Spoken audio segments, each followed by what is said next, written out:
Hello, Dr. Arkilic.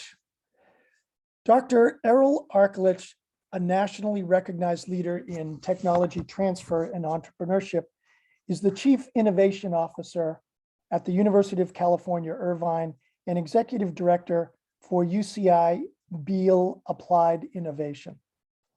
Arkilic is the founder of M34 Capital, a seed capital fund that focuses on early stage projects being spun out of academic and corporate research labs. Previously, Errol was the founding and lead program director for the National Science Foundation's iCORE program, which uses a Lean Launchpad curriculum to teach scientists and engineers how to take their technology out of the lab and into the marketplace.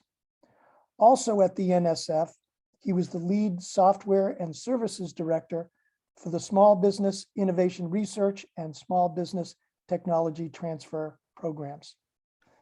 Dr. Arkilic received a PhD in aeronautical astronautical engineering at the Massachusetts Institute of Technology.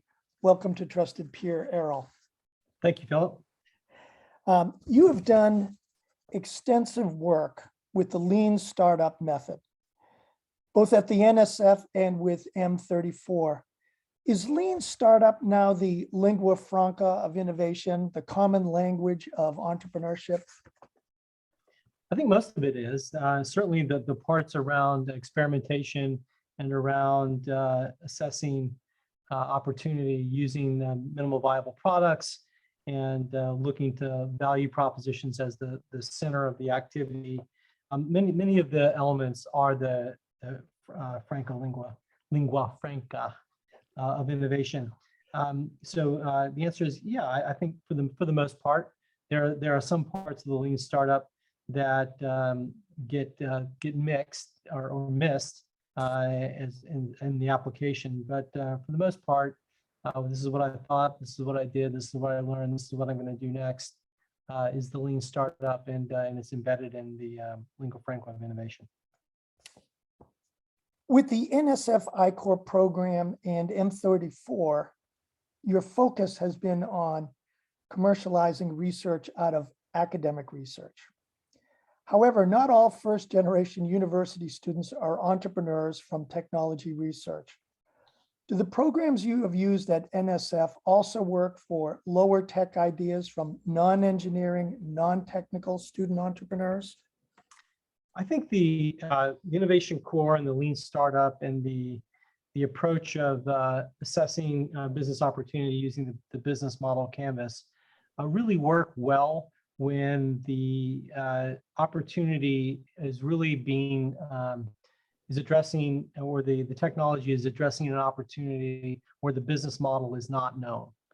If the business model is really well known, and the primary risk is one of execution, the process of the Lean Startup for managing strictly execution risk is less critical.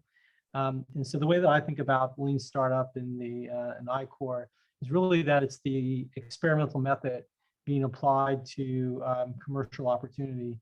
And when those commercial opportunities have unknowns around the value or around the customer segment, the only way, or the best way to identify those unknowns is through experimental process.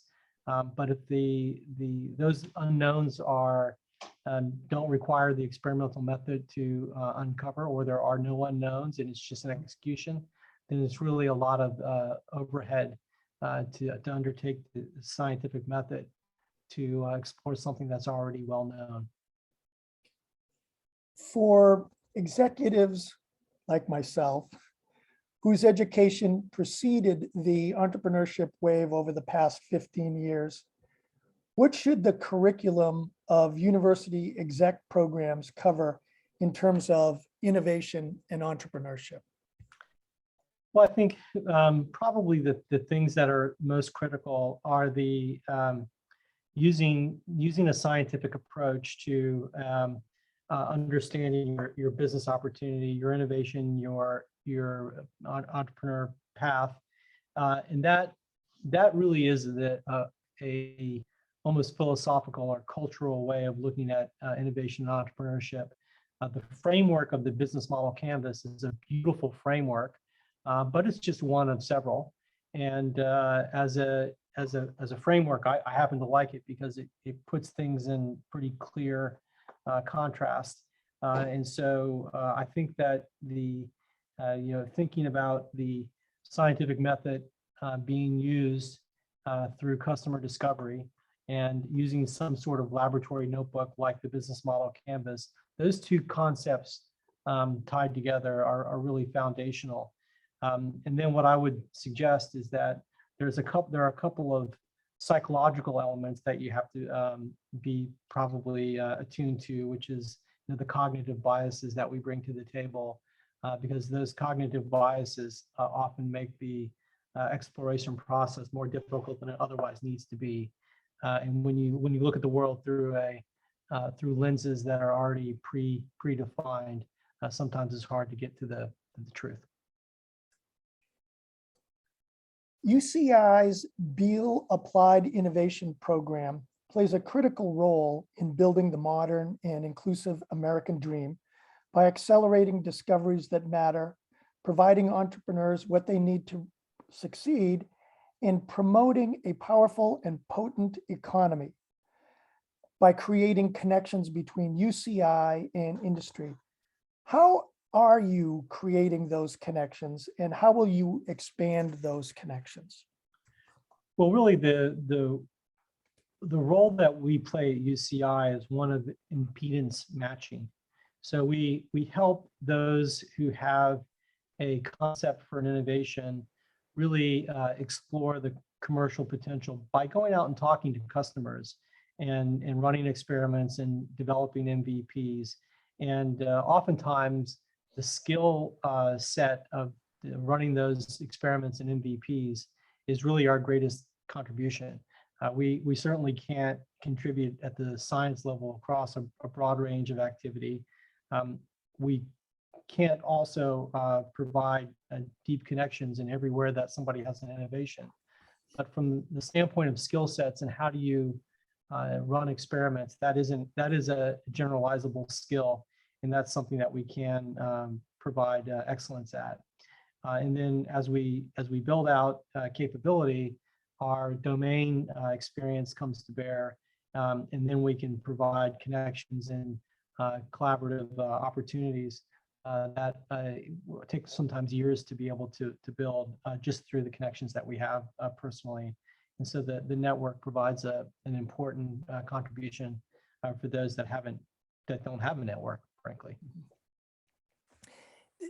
The August 2021 announcement for you as the new BCI Executive Director and UCI's Chief Innovation Officer stated that you have made it a keen pursuit to support first-generation college students and many others who are chasing their dreams and turning them into realities.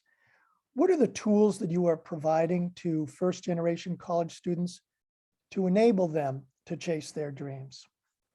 I think the first thing that I want to say on this point is that we're really honored here at UCI to have first-gen college students as a significant part of our student body. Approximately 50% of our student body is a first-gen. And that represents something that we're very, very proud of here at UCI. In terms of the tools that we're providing to those students, it really isn't anything different than we provide to others, except we try to highlight exemplary people that have made the path and have been first. So that's really the only thing that we do differently for a first gen, as opposed to somebody who comes from a long lineage of college graduates, is that we really try to identify stand-up examples of people that have done it, just to provide the case study, if you will. But in terms of process and tools, there really isn't much difference. Okay. You have said that innovation and entrepreneurship are the perfect vehicles for helping socioeconomic mobility. Why are innovation and entrepreneurship today any more or less important than innovation and entrepreneurship at any other time in American history? Well, those two things are different, innovation and entrepreneurship. And so I want to, and we're going to, I presume, talk later about some of those distinctions. But with respect to innovation, it's more important today to consider supporting innovation, because innovation is the only way that we're going to be able to address the challenges that we face as a society and as a planet. I mean, we need new thoughts, we need new knowledge being applied to the challenges and opportunity in front of us, and that is the innovation process. So to the extent that we have challenges and opportunities in front of us that are more significant than they have been in human history, is the extent to which innovation is critical for our future. And I happen to believe that the challenges and opportunities are the most significant now, and that therefore innovation is. Now, with respect to entrepreneurship, entrepreneurship is really about gathering the resources to pursue an opportunity, and those opportunities. I'm not sure if entrepreneurship itself is more important now than it has been in human history, but with respect to innovation, I can make a pretty strong claim that it is. For those who are not familiar with the NSF iCORE program, the intent of the iCORE program is to address critical gaps as technologies are coming out of labs and are facing 4 critical challenges: uncertainties of launching innovation, the mystique of finding the first set of customers, encouraging collaboration, help research understand if their research is useful to the marketplace. How did iCORE evolve over the 10 years when you were in charge of the program, from adopting Steve Blank's Lean Launchpad course at Stanford and Berkeley to the program offered by NSF today? I'd say there's probably 2 significant changes. In the first instantiation, we were really driving hard to a go or no-go decision at the end of a 10-week, 8 to 10-week course. Namely, we wanted to really identify is it time to fish or cut bait? Because what we've seen in academic research is that when you're exploring, there's always another rock to turn over.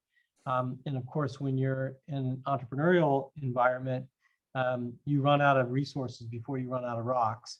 And so we were really trying to instill a discipline of a go or no go. Is this particular opportunity continue to be sufficiently fruitful or potentially fruitful to continue the activity or not, given what I've known today? And that's really changed from when we started to where we are now, which is given what you know now, what's next? And the given what you know now, what's next is really a much more nuanced perspective than go or no go. And I think it's actually more powerful, because the given what you know now, what's next can include a whole host of potential next steps. Yes, I'm going to go start a company. No, I'm not going to start a company. Yes, I'm going to continue to research this area. Or no, I'm going to change it here. And there's just a whole different suite of activities when you open up that aperture to the more analog. What am I going to do next, as opposed to the go or no go, which is essentially digital. So that's one really big and subtle distinction. The other is that there's a more of a refinement of the business model elements pointed or enabled or required for specific verticals. So in the case of healthcare and life sciences, there's more of a focus on different elements of the canvas than if you were doing a new materials. And so just there's been refinement around the segments, the industry segments, and how you go about customer discovery in those segments as required by the needs of those particular segments. The things that have stayed the same are a focus on value propositions in customer segments and getting that part right. The focus on really identifying first users, lead users, the distinction between searching for and executing your business model. There's been a more focus, continued focus on use-inspired research as the critical element of the iCORE program. So I think that more things have stayed the same than have changed, but the two things that have changed are as I said, the go, no go versus the what's next, and then the specific emphasis of the business model as refined for the particular technology or industry segment that you're going after. You received a PhD from MIT and have taught at UC Berkeley in both the Haas School of Business and the Engineering School. You are now at UC Irvine, another university within the University of California systems. Universities are using many of the same tools for teaching and encouraging innovation and entrepreneurship. For example, Lean Startup, Customer Discovery, Business Model Canvas, Jobs to be Done, the Scientific Method, et cetera, et cetera. You have said, I've been in the tech space for 25 years. UC Irvine's applied innovation is one of the most exciting projects I've ever seen. So my question is, what makes one university's program different from another? Well, I think the ultimate answer to that question is the culture of the university, and embedded in that answer, there are different attributes. At UCI, there was a very intentional focus on decreasing the friction to get technologies out the door in areas that actually make a difference to mankind. And there was a restructuring of sorts that took place about 6 years ago when applied innovation was just getting off the ground, that recognized the need to assemble certain common programs under a single umbrella. And here at UCI, those 4 areas that were assembled under a common umbrella, applied innovation, was the Technology Licensing Office, what we call the Research Translation Group, the Industry-Sponsored Research Group, the New Ventures Group, and the what we call Enterprise Collaboration Group, the forward-looking sort of skunkworks projects. And those 4 elements aren't normally or haven't historically been housed under the same umbrella. And when they're housed in a common unit, we can act with coordination among those 4 areas. And it's often in an academic institution that they're housed in totally different, sometimes independent units by themselves, and therefore the coordination is just that much more difficult. But the really progressive stance that UCI took when they established applied innovation, and when the Chancellor Howard Gilman really started to focus in this area, was to assemble those 4 and make a concerted effort that we are going to be working in areas commercializing technologies that matter, and then putting investment resources behind it. I'm pulling another quote from you. Successful teams are those willing to accept feedback, synthesize it, and change course, having a real intellectual honesty towards what the market is saying. You are an explorer, and you need to interpret body language as well as what they say. You turn what people say into actionable activities. If basic research scientists are not equipped to develop their own customer discovery questionnaires and solicit feedback from customers, should a startup team include people with, for example, psychology education backgrounds who know how to conduct research on human subjects? That's a great question. Well, I- I ask it because my daughter is a psychology major at university, and so it's and I see the research study she's doing and how it applies to starting a company. Okay, so let's riff a little bit here, because Sure. I've often thought that the most critical part of the team of the customer discovery is actually the person who is trying to understand what's being said across the table. And oftentimes that is not the technical team, right? The technical team, they immediately start getting to solutions, right? They're Right. like, oh, I'm hearing what you're saying. Yeah, here are the 3 things that I can do for you. And that is a typical mistake, a common mistake. And so what I find is part of the hardest part of the customer discovery is that the listening back to try to get to the ground truth, the 5 whys.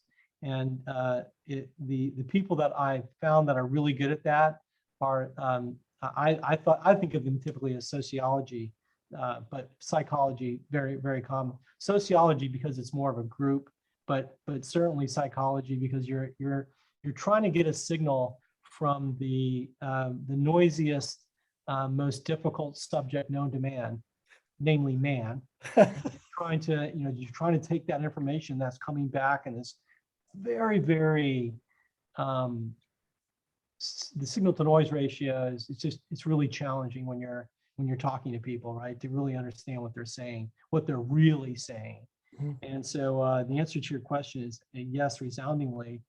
Getting people that are not technically oriented to really try to understand the problem is a powerful way of getting to ground truth.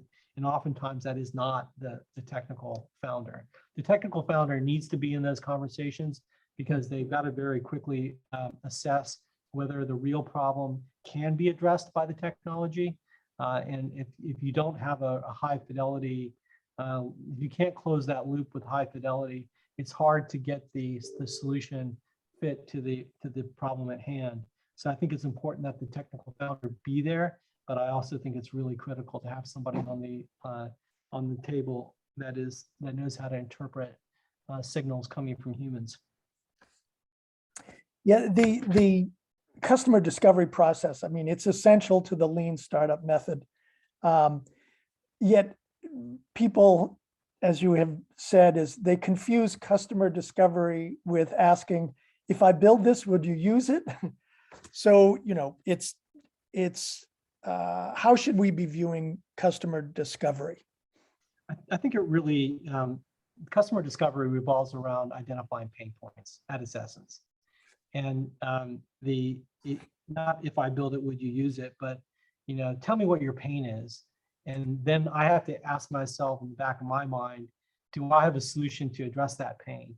And then I have to run a test to deploy some part of the solution or a minimal viable product is the term that we use, not to give them a chance to say, I want this or that feature, but to see how they would use it, to see if they would use it, frankly.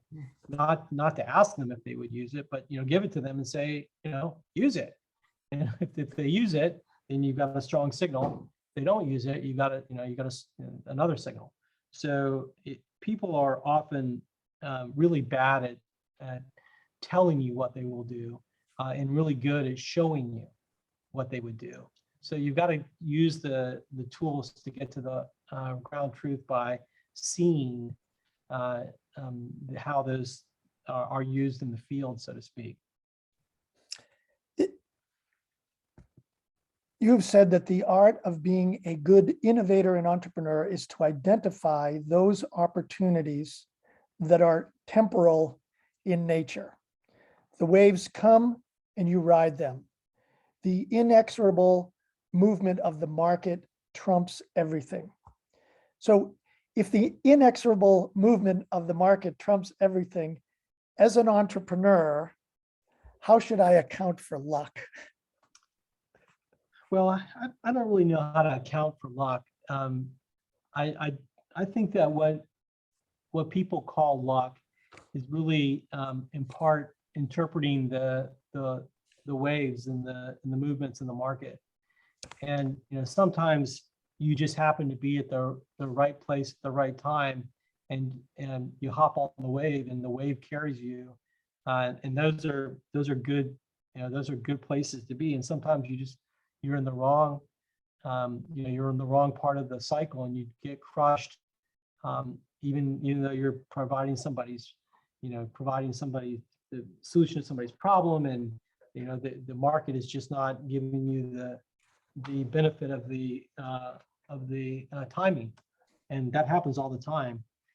I happen to think that the best tool set to assess that is the experimental process, because it's not quite as simple as like looking at a wave and saying, I need to be 10 meters in front of that wave because the timing of that wave is going to hit me in 3 seconds or whatever, and I'm going to be up on the board by the time the wave hits me. Like that's an assessment of timing where you actually can see the wave coming at you, the market coming at you, and it's harder to do that when in an open market where there's no clear physical signal about a wave coming this way or that way. Let me shift a bit. The NSF provides approximately 6 to 7 billion in grant funding annually across 8 to 10,000 grants. I may be off plus or minus here. What is the role of the SBIR, the Small Business Innovation Research Best Efforts grants for commercializing for-profit entities in a world that is awash with venture capital, angel funding, and private equity? I think the role is actually pretty clear. The role is when the risk of the project is too big for the private sector to be able to embrace the risk, then the federal government, through the program of the Small Business Innovation Research, can step in and help mitigate that risk to the extent that the private sector then come in and compete. It's not there to replace the private sector, and we're very fortunate in the United States that private funding is as robust as it is, but it's there to really bridge the gap along the lines of risk that would typically preclude the private sector from making an investment. And I personally see those risks along 4 lines: technology, of course, but also market risk and team risk and finance risk. And so I think it's appropriate for the American taxpayer to support the program, the NSF SBIR program, to really deploy those precious resources at the stage where the risk profile is just so big that the private sector wouldn't support it, and then through the application of those resources, decrease the risk so that the private sector can support it. So I think that they're not competitive, they're actually complementary. And there's many examples of the NSF SBIR program funding whole industries before they became, the successes as they were. And one recent example is synthetic biology. I mean, the NSF SBIR program laid the groundwork for synthetic biology for years before any of the companies that we now know and can roll off our tongue. They were supported by the SBIR program before the private sector stepped in. So it's extending that as a VC yourself with M34.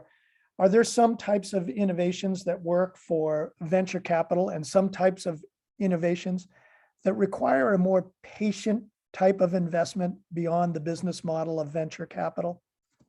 Absolutely. And so the venture capital model is really a financial model that is typically a limited partnership.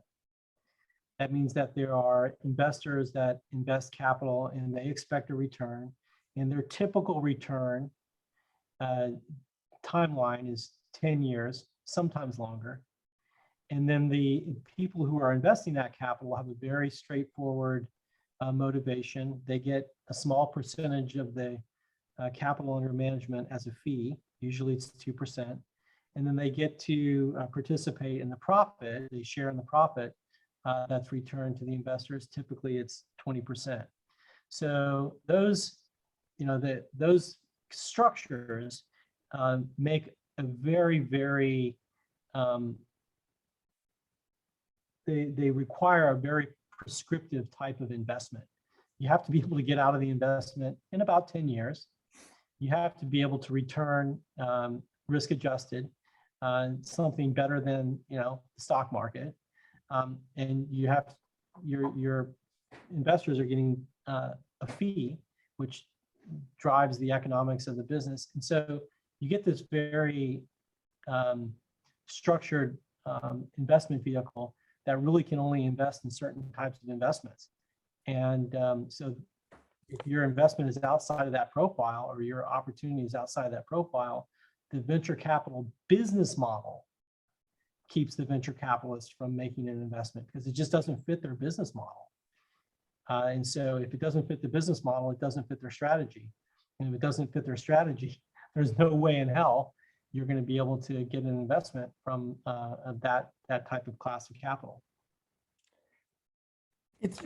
You've seen a lot of SBIR grant proposals, and there are multiple reviewers for who look at each grant proposal. So how important is the tension across grant reviewers with regard to the non-consensus of whether a project should or should not be funded? Well, I want to be careful to convey to you that each SBIR program has a different review process. They're all subtly different. Okay. My experience has been primarily with the NSF SBIR program, although I do have some experience with NIH's. But let's talk about the NSF SBIR program because that's the one that I have the deepest experience with. In the NSF SBIR program, tension is actually a pretty critical element of the review process. And what I mean by that is that if you have a proposal that everybody at the table thinks is a strong and worthy proposal, you have to ask yourself, is this really the type of risk that we want to take with these really precious resources, or is this something that should be financed with private capital? Of course, if you have a set of reviewers that all think that the project is weak, it's typically weak. Every once in a while, there's one that is not, that people just didn't get, and the program manager has to come in and make a, use their prerogative to make a case for funding it in spite of the perceived weaknesses. But my experience suggests that the ones that really shine are the ones where there's bright people in the room with very passionate views, often for strength and for weakness. And it's those projects that really represent the projects that I think have the potential to be game changing. And we used to have a program manager at NSF who said, I don't want to know the mean of the scoring of the proposal. That doesn't help me. What I want to know is the standard deviation. And if the standard deviation is large, that's the project that I want to get behind. If we look at large corporations that are, have extensive research assets, could a version of Stanford's ENGR 245 Lean Startup course or the NSF iCORE program, could those be adopted and incorporated into the front end of a large corporation's R&D process that would enable what Steve Blank calls an innovation pipeline, similar to sort of a portfolio approach, VC portfolio approach to assessing, which projects to continue to fund? Yeah, I think the challenges with big corporate entities, in part, is that they're optimized for running their current business model, And what innovation is developing new business models, new products, and new services. And so you have this notion of, I think the expression that a lot of people talk about is antibodies, that the corporate antibodies to newness are very, very real. And it's because it's threatening to the current business models and to the current revenue streams and the current business units. And so while the answer to the innovation question is, yeah, this is the way to explore the innovation for those projects that are 3 to 5 years out. Probably not the innovation projects that are 6 months out. Probably not the innovation projects that are 10 years out. But they're in the 3 to 5 range. This I think is probably the right tool set. With respect to what you have to put alongside it, I think you have to really be sensitive to the very real antibody problem, and you have to carve out a skunk works and really isolate it from all of the forces that drive innovation out of the organization, if not by design, at least by culture. And so the answer is, I think, yes, but you have to be sensitive to the contingencies that you have in front of you. I think that antibodies is a very polite way of saying what I refer to them as saboteurs. Yeah. Right. But I think you're more polite than I am in that regard. According to a PwC, PricewaterhouseCoopers report that was just released in January 2022. So this is just a few months ago. The report is called Living in a World of Unicorns. Between 2005 and 2010, there were only 14 unicorns defined as privately owned VC-backed companies valued at 1 billion or more. In 2021, okay, so this is, just a 10 years later, there were 743 unicorns. The innovations of many of these unicorns will be fully realized in 3 to 5 years. Is the growth in university entrepreneurship centers and innovation programs over the past 10 years, do you think that this is driving this unicorn phenomenon? That's a good question. It would be hard to. What kind of experiment could we run to figure that out? I mean, it would be. Philip, I don't know the answer to that. Yeah. I would. This is what I would guess, though. I would guess that the driving force behind the number of unicorns is two things. One is coming up with a name, the unicorn, because now there's a target that people shoot for. Wow. And the other one is just the amount of capital that's gone into the venture capital industry in the past 5 to 10 years. And that capital has to go somewhere, and that capital drives up the valuations. So there were 14 unicorns in 2015, 743 in 2021. Is there really that much more value being created? Yeah. I don't know. I would surprise me if it bore out. But I think that there's probably 3 dynamics. There's the dynamic that you described, which is the entrepreneurship and centers, and there are a lot of unicorns out of university entrepreneurship centers for sure. There's the fact that there is now a target that we can shoot for. It's called a unicorn. Yeah. And then there's the fact that all this capital is going into the company, and the only way that you deploy $1 billion in capital is to have valuation in companies that are 3 billion. Right. So let's bring it back to earth a bit here. What would you advise University Entrepreneurship Center directors on programs and curricula that you consider to be the most valuable and instructive for young entrepreneurs or budding entrepreneurs? And I'm sorry, a second part of the question is, should a course on lean be required as part of a liberal arts education? Wow. Well, let's tackle the first one first. So what would I advise an entrepreneurship center director? I would advise it. I think the council would come in different forms relative to the sophistication of the ecosystem around the center. And so if the ecosystem is really, really rich and there's lots of activity going on and there's a plethora of programs, and there are ecosystems like this, the counsel and advice that I would give is try to identify the common core theme that runs through all of your programs and maintain that some consistency of effort. And that theme, I think, should be customer discovery, because because essentially, as I said, it's the scientific method, and that's foundational and fundamental. And there are many ecosystems where there's an inconsistency among the programs.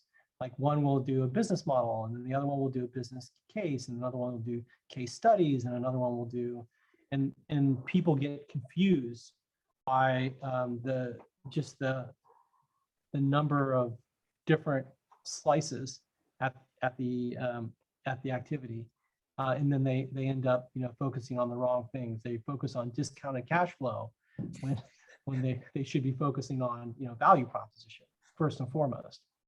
So if the ecosystem is more or less refined and leaner, in quotes, I would say keep it simple and really just focus on a couple of critical elements. Who's your customer and what value are you creating? Like if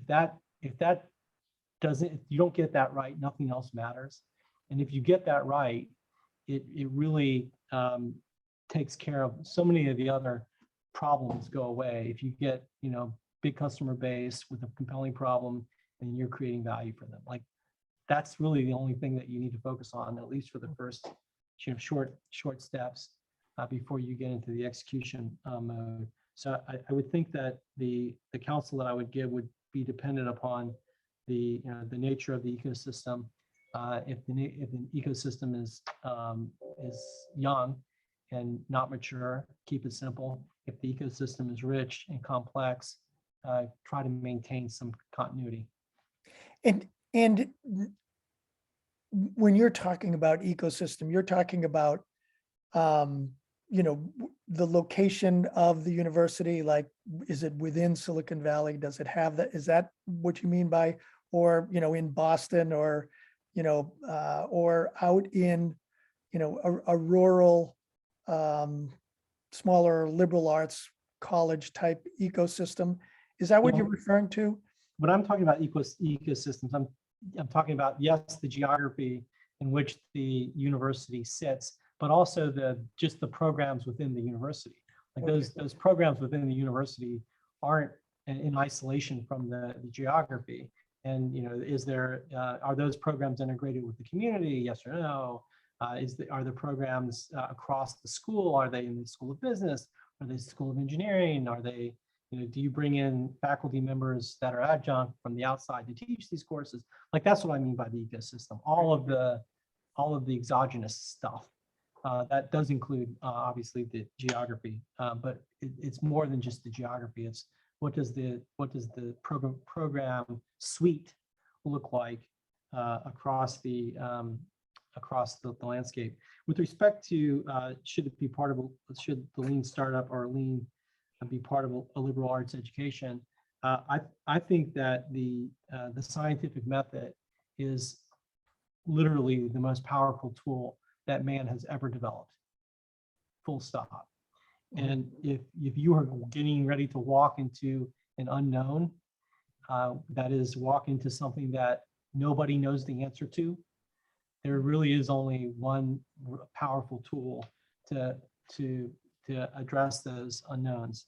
And of course, those with liberal arts education walk into the unknowns, just like all of us do. And so I think that as in terms of a well-rounded education, that teaching the scientific method for the purposes of addressing the unknowns in any context is would be welcomed. And so the answer is yes. Thank you for clarifying that. The NSF iCORE program came out of an academic university-based curriculum. Coming full circle, what are the takeaways that a university or that universities can now incorporate into their entrepreneurship programs, given the experience of the iCORE program over the past 11 years? Right? I think if there was one lesson that I would convey, well, no, I won't say that. What I'll say is there are multiple takeaways. The strength of the foundational scientific method, the significance of a laboratory notebook, the importance of the recognizing cognitive biases and not falling into those traps. And then the last one is the significance of having a mentor or a coach to be alongside the team as they go through some sort of process, because that mentor or coach can often provide all of the connective tissue between what's being talked about at the front of the class or in what the team should be having as a takeaway. And those people, we call them mentors in iCORE, represent a group of people that are force multipliers for the content. And they also represent a local constituent that is interested in the outcome of the team. And so because they know the networks, the local networks, they can provide connectivity to those teams as they get back to their home institutions. And so that's the last one that I want to leave you with. The obvious ones are the strength of the scientific method and the importance of cognitive biases. But the one that may be more subtle is the power of the network of the mentors for reinforcing the message, but also providing the connective tissue for those teams as they get back to their home institutions. The iCORE program is designed for deep science and academic researchers. However, most new businesses in the United States are not founded by PhDs. Like the NSF, should the SBA, Small Business Administration, be developing and funding a Main Street business program based on the iCORE program for America's 1,000 small business development centers? Well, it's an interesting question. I think that you have to look at what are the risks that are being addressessed, or what are the risks that are being faced by those clients at the SBDCs. And if the risks that are being addressed by those small companies represent real unknowns, then the scientific method can be a powerful tool to address those unknowns. If the risks that are being addressed just happen to be not known to the people that are addressing them, like how do you get through some regulatory effort? I mean, that's not something that you want to use your company to test. You want to find somebody who knows the answer to that. And so to the extent that the SBDCs are providing answers to access to information that already is known, it determines whether or not how appropriate the customer discovery lean startup approach is. And of course, every business has some unknowns. And so you have to be very selective on where you're deploying the scientific method, because the scientific method is expensive, right?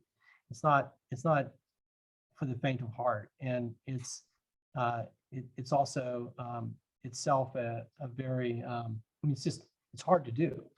And if you can find the answer by calling up a consultant and getting the consultant's viewpoint that the answer is no, yeah, that's sort of secondary research, and that should be pursued before you start deploying the scientific method. Last question, Errol. What would you advise universities and directors that are just starting their entrepreneurship centers and programs? And what are the curricular and co-curricular programs that they should start with, or that they should extend to scale their offerings? Well, I think in terms of the co-curricular and the curricular programs, I would establish some programs in the area of cognitive biases. I would establish some programs in the area of use-inspired research, past year's quadrant. I would deploy some design of experiments. How do you go about the establishment of minimal viable tests, minimal viable products? And of course, I would wrap all of those around the business model canvas and customer discovery. So I think with the 4 or 5 different courses, you could probably put together a pretty strong curriculum that addresses the elements of the most significant elements of the risk. Of course, operations and how do you run a P&L and things like that. Those would be included as well, but I wouldn't put them in the front. I'd put that stuff more toward the back. Once you have the beginnings of a product problem solution, then you can start to look at what the economics look like. But if you don't have the problem solution fit, like looking at the economics doesn't make any sense. So I think that those are the those handful of things are the things that I would put together as a curriculum for an entity just getting off the ground. It's great.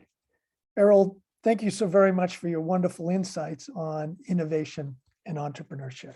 Very much appreciated.